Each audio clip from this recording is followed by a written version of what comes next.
Hola amigos, bienvenidos a mi Story Channel.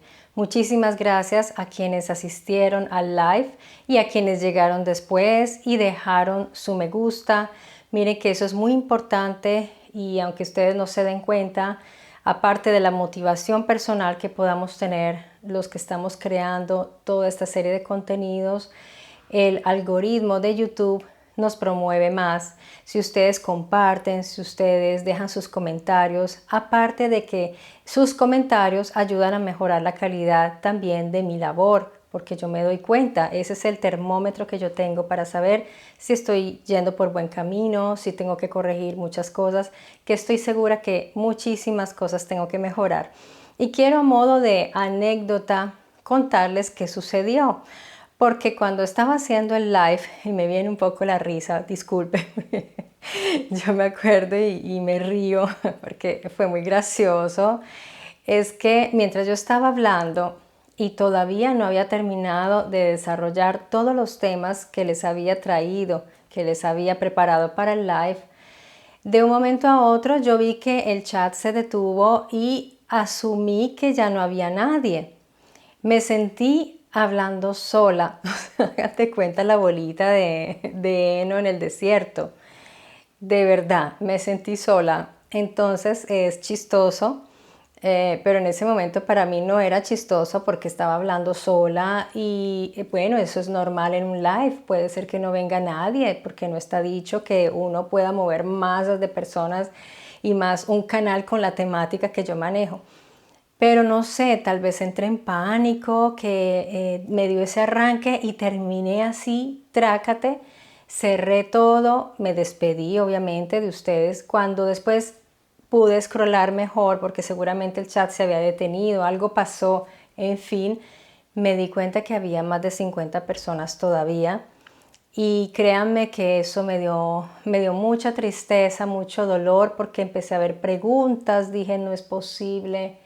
Y aparte de esto, que salí así abruptamente, pensando que ya pues no había nadie, aparte de eso, pues también me di cuenta que ahorita, por ejemplo, en este momento en que yo estoy grabando este video, que es el lunes, o sea, un día después del live, aún no veo los chats publicados, no sé qué ha pasado, no sé si me los dejarán publicar.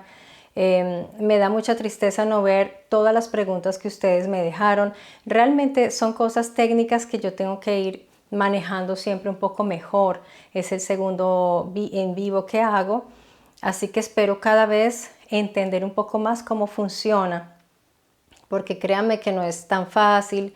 A veces también nos confundimos, como me pasó a mí, que pensé que ya se habían ido todos y resulta que estaban allí. De manera que les pido una gran disculpa a las personas que estaban allí, que estaban participando. De verdad que aprecio muchísimo que hayan venido, me dio mucha alegría. También vi nuevos nombres que no había visto nunca, eso me alegró muchísimo. Entonces la idea de este video es como completar el argumento, poderles dar más información al respecto. Por ejemplo, yo les introduje algo de información sobre las domus de Janas o llanas, que son estos domus o casas que en realidad para la arqueología oficial son tumbas o hipogeos. Son muchísimas distribuidas en toda la isla, al menos serán unas 7.000 y seguramente hay muchas más, no, perdón, son más o menos 3.000 de esas llamadas tumbas distribuidas en Cerdeña, pero seguramente hay muchas más porque como les he dicho no se está excavando, no están muy activos en esa búsqueda. Y quiero darle una mirada más profunda a este tema porque realmente vale la pena y tiene mucho que ver con todas las cosas que estamos encontrando en este hilo investigativo que hemos ido llevando. Por ejemplo, el hecho de que estas personas, estamos hablando de personas, grupos de personas, los llamados prenurágicos, antes de la civilización nurágica, es el neolítico. Y ellos empiezan a excavar en estas rocas durísimas más o menos hace 6.000 años. Recordemos que hace 6.000 años ya estaba surgiendo la civilización sumeria en Mesopotamia, de la cual hemos ya hablado bastante.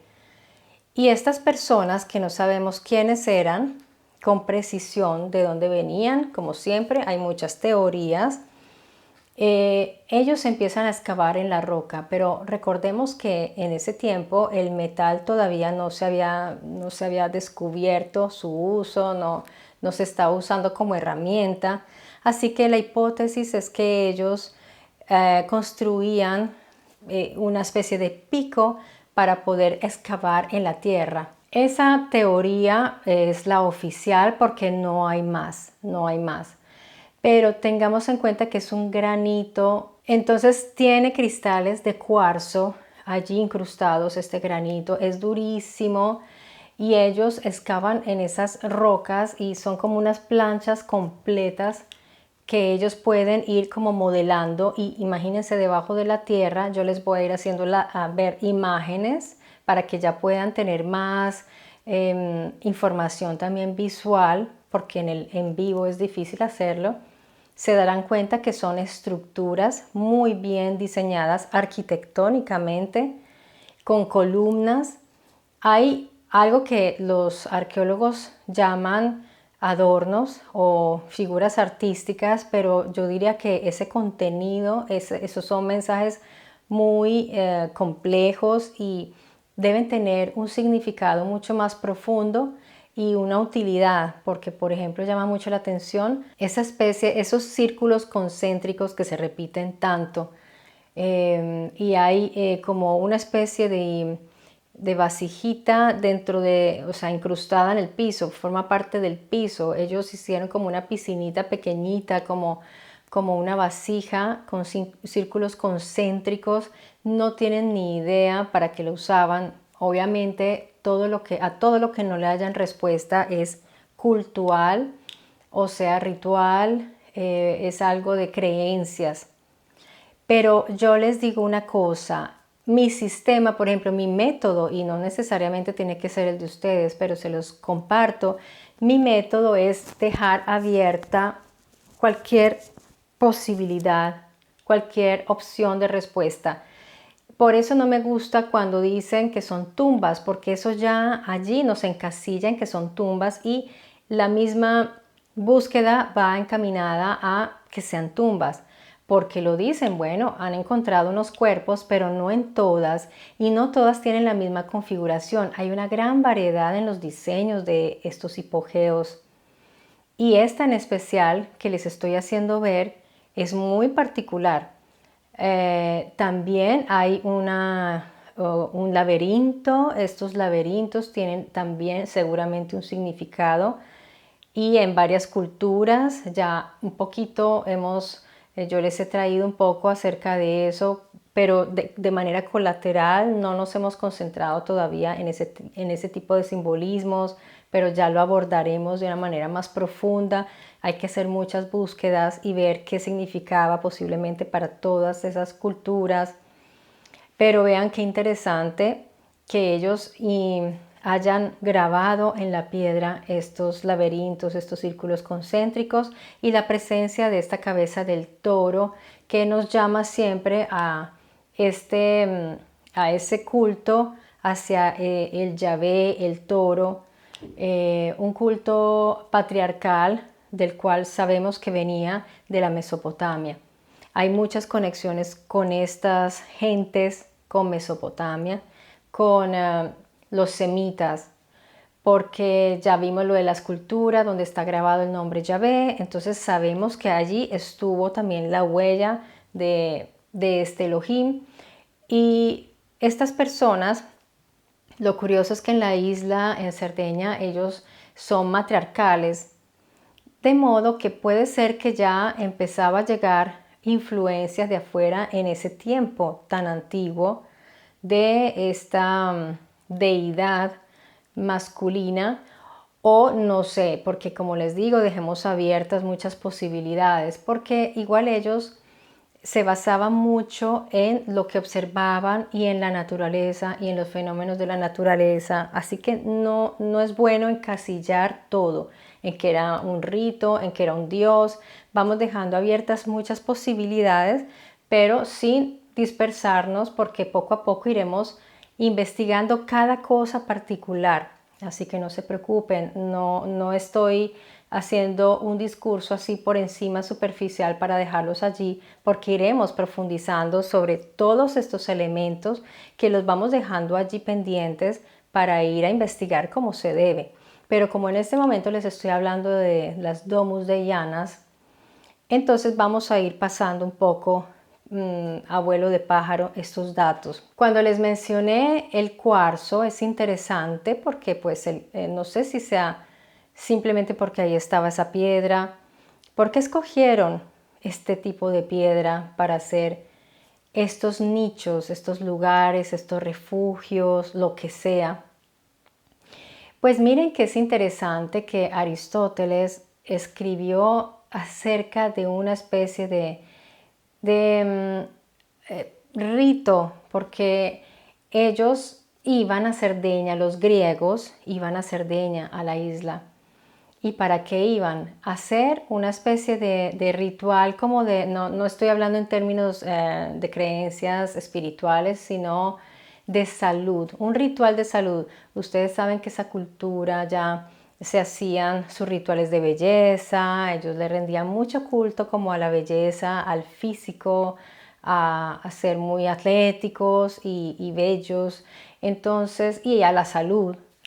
Así que ellos hacían, por ejemplo, los saunas y saumerios y cosas, y se iban a Cerdeña como a un ritual de salud. ¿Y por qué lo hacían allí? Porque allí estaban estas piedras. Recuerdan que en un video reciente les hablé del culto a la piedra, a la naturaleza. Esos son los cultos. Descubrir que hay propiedades que nos benefician. Descubrir que hay ciertas plantas, que las corrientes de agua, que las rocas tienen propiedades. Y ellos descubrieron que entrando en esos nichos de piedra se beneficiaban de alguna manera. Y recordemos que nuestros antepasados, ellos tenían conocimientos de muchas cosas que pues nosotros descubrimos después.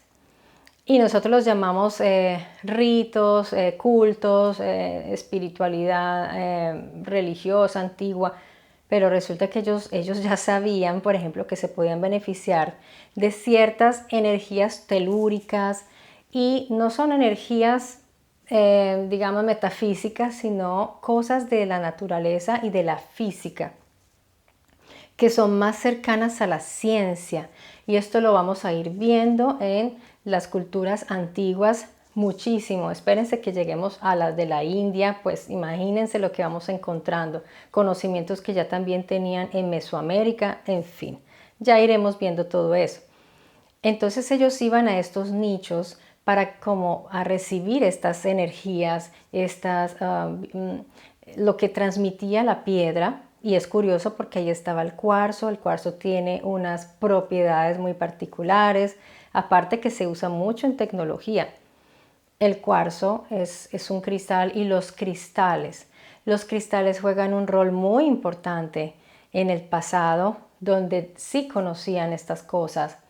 De hecho, es bien bello que en el caso de los vikingos, estoy haciendo un paréntesis, ellos, por ejemplo, cómo podían navegar en el Atlántico abierto o en los mares del norte para ir hasta el Mediterráneo. Esas travesías como hacían sin brújula, no existía la brújula y todos se preguntaban, pero esta gente cómo hacía. Entonces, lo que yo les digo, vayan a ver los mitos, vayan a ver los mitos. Ahí estaba la respuesta, hablaban de un cristal. Del cristal, me parece que se llama algo así como el cristal del sol, algo así. Y resulta que efectivamente hay un cristal que servía como una especie de guía, de brújula. Sí se puede y tengo que hacer una investigación de cómo es eso posible, porque pues yo les paso este dato así como curiosidad, pero tengo que hacer la investigación de eso, porque es real. y ellos tenían una especie de brújula que se construyeron y todo, o sea que ese aparato existía y lo encontraron. Y pues ya hemos visto tantos hallazgos interesantes como esa máquina de antiquitera que encontraron en el océano. O sea, hemos ido encontrando muchas cosas que parecen fuera del tiempo, pero en realidad tenían mucha lógica para esa época. Somos nosotros los que estamos fuera de tiempo con nuestra historia, que nada que ver cómo fue en realidad. Y mire que estas domus de Janas tienen su leyenda, porque es que los pueblos cuentan a su manera las cosas que ellos van recibiendo de generación en generación.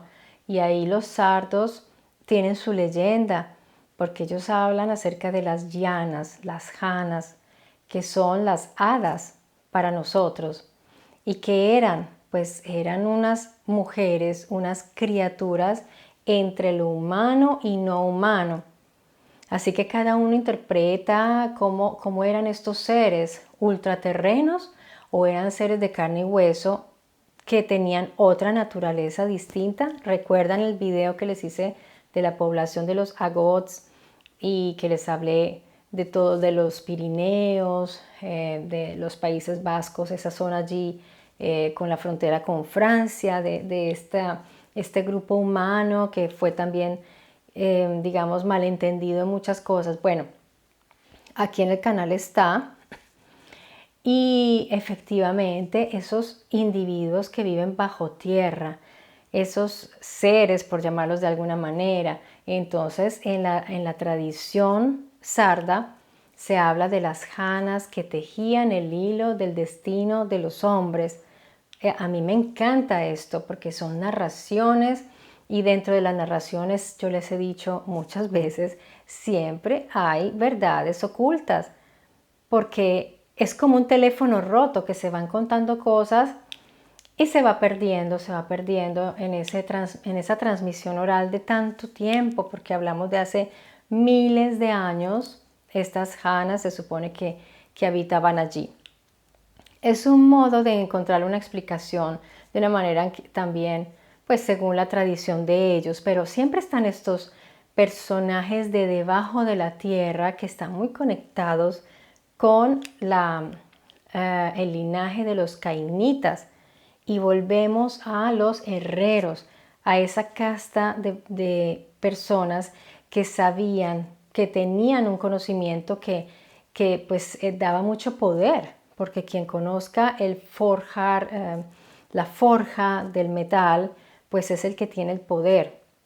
Así que seguramente cuando Caín sale del Gan Eden y empieza a construir y empiezan las civilizaciones, recordemos también que de todas maneras pensemos en que los adamitas no se quedaron allí. O sea, ellos se esparcieron y muchos conocimientos se transmitieron y puede ser que hayan llegado algunos allí a Cerdeña. Puede ser que también algunos de estos adamitas hayan ido hasta el Atlantis, a la Atlántida. Claro que sí. Y así se fueron esparciendo ellos por muchos lugares, y yo pienso que por eso encontramos tantas conexiones con los semitas, la lengua semítica con los sardos. Es bien interesante todo esto. Así que estas janas vivían allí y pues como siempre son criaturas que tienen temperamentos extraños, que pueden beneficiarte con riqueza o te pueden hacer daño, en fin. Eso es, digamos, parte de lo que se queda más como en el mito, pero que también puede hablar de alguna realidad. Pero lo cierto es que ahí vivieron personas que prefirieron vivir bajo tierra, se sintieron mejor allí y ahí realizaban quién sabe qué cosas, pero Aristóteles hablaba de la incubación, él hablaba de una incubación, porque se metían dentro de las rocas y recibían los beneficios de la roca, y había personas que se sentaban sobre las tumbas y todavía lo hacen. Algunas personas van las tumbas de los gigantes y sobre las rocas, porque ellos sienten que de la roca reciben cosas.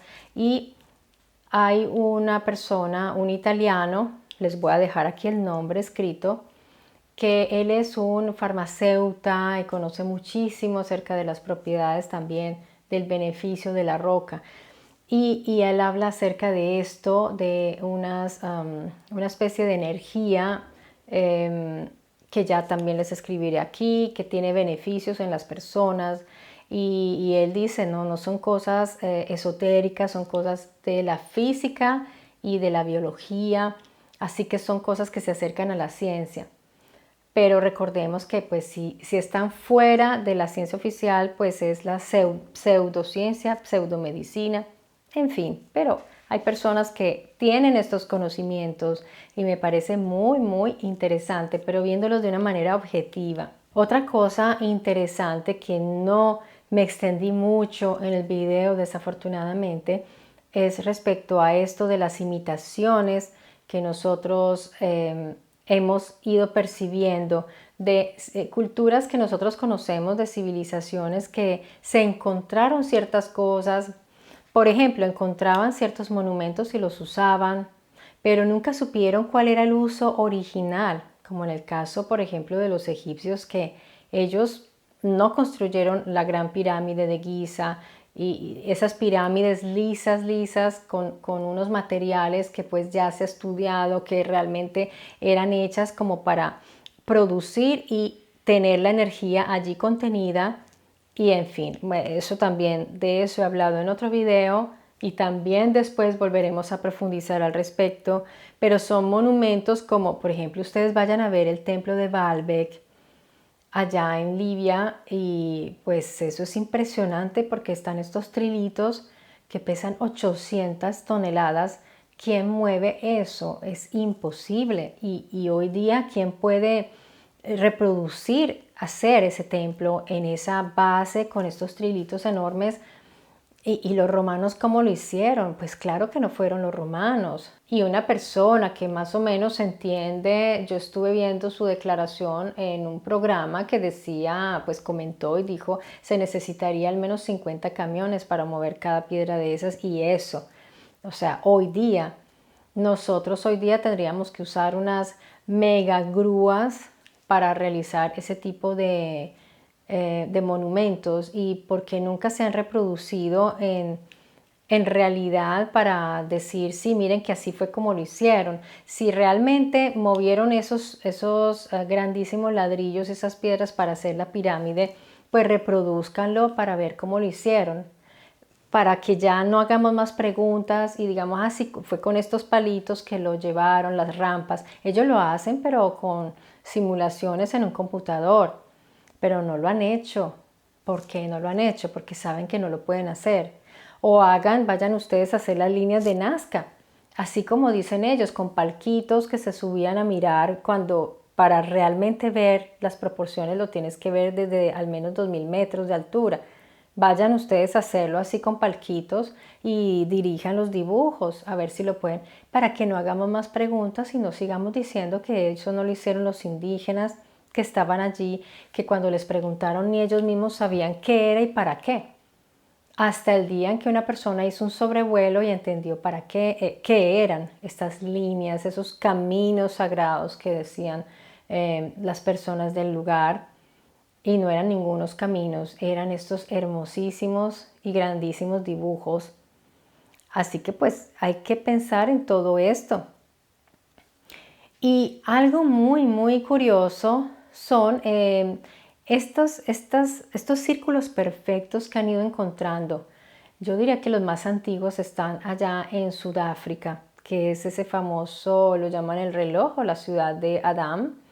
Y precisamente en África, donde comenzó nuestra historia, donde se realizaron las primeras minas de oro, de donde seguramente los Anunnaki o quienes hayan venido extrajeron ese precioso material.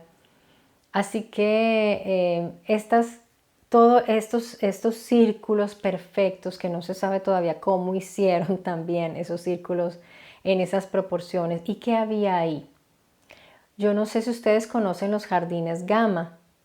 Pues los jardines Gama son también circulares y desafortunadamente fueron creados pues con un propósito de experimentación con radiación y bueno, desafortunadamente hicieron mucho daño con eso, pero todas estas son imitaciones porque cuando yo les he hablado aquí en el canal del Gan Eden, no sé si ustedes se han fijado que casi siempre lo represento como una bóveda circular, yo me lo imagino como un jardín así con una cúpula circular, precisamente por lo que he visto, cómo son estas estructuras, que ya no están las estructuras, solo está el dibujo de la primera, digamos, donde se acentuó esa estructura, siempre circular, siempre circular. Así que llama mucho la atención esto y esos son los detallitos que hay que ir mirando porque ahí seguramente hay respuestas. Imitación, imitación. Y lo mismo cuando les hablaba de las torres, de las Brock y de las Nurage, también allí pudo haber un fenómeno de imitación de algo que ellos vieron. Yo, por ejemplo, me pongo a pensar en los aborígenes que viven todavía de manera originaria, como sus antepasados, por ejemplo, en el caso de las islas Sentinel. Y veo estas personas todavía no han empezado a construir, no sé si algún día lo quieran hacer o lo hagan, pero ellos no han construido nada y ellos viven así desde hace milenios, o sea, desde que existen, no han modificado la construcción. Ellos hacían huequitos. El último hombre de una tribu que se extinguió, pobrecito, él estuvo solo por mucho tiempo hasta que murió. Él hacía huequitos en la tierra, nunca hizo una estructura. ¿Quién le enseñaría? O sea, él nadie le ha enseñado. Es que es eso. El ser humano debe ser enseñado, debe ser inducido a hacer cosas, porque si ustedes abandonan a un bebé recién nacido en un bosque, en una selva, no va a empezar a construir cosas y así tenga muchas criaturas y esté ahí por milenios, pues habría que ver cuándo empezaría a hacer edificios o a hacer cosas con el metal. El ser humano aprendió de otros. Y esa es la historia que no nos quieren aceptar y que no nos quieren contar y que suena muy extraño, pero el ser humano fue culturizado por alguien. Y de eso yo no tengo ninguna duda. O sea, yo estoy totalmente segura de eso y es algo que va sustentado y que iremos sustentando con los estudios de muchas personas que realmente se han puesto a pensar cómo funciona el cerebro. Nosotros debemos aprender. El humano debe ser enseñado, así como ustedes le enseñan a su hijo qué debe comer, qué es comida y qué no es comida. Nosotros cuando nacemos sin saber estas cosas y tenemos que aprender. Por eso es tan importante. Y sí, estas tribus que todavía están allí, pues todavía no están buscando, digamos, minerales o no están experimentando nada. O sea, ellos han visto pasar aviones, han visto los drones, pero hasta que no lleguemos nosotros a intervenir en su realidad, en su mundo y decirles, mira, con esto te puedes hacer una flechita, con esto te puedes, o llegamos a enseñarles todavía cosas más avanzadas, esos jóvenes aborígenes van a aprender rapidísimo y van a entender cómo se hacen las cosas y de pronto un día nosotros nos vamos y ellos van a seguir en su evolución cultural y después alguien va a decir, estas personas, alguien les enseñó y van a decir, no, ellos aprendieron solos. Hay que pensar, digamos, como en nuestra propia realidad y ejemplos reales para entender cómo pudo haber sucedido todo lo que ha sucedido. Ahora sí, amigos, pienso que ya más o menos pude complementar la información. Déjenme en los comentarios de este video sus preguntas y yo las responderé. Las preguntas que me hayan hecho en el chat, que desafortunadamente no lo veo hasta ahora, no ha sido publicado, espero poderlo recuperar. Si no, pues bien pueden dejarme sus mensajitos aquí en la caja de comentarios o pueden escribirme al email de Mystery Channel, el cual les dejaré en la caja de descripción del video. Así que pues un gran abrazo, seguimos en contacto Y por favor, cuídense mucho y nos vemos muy pronto aquí en mi Story Channel. Un abrazo y hasta pronto.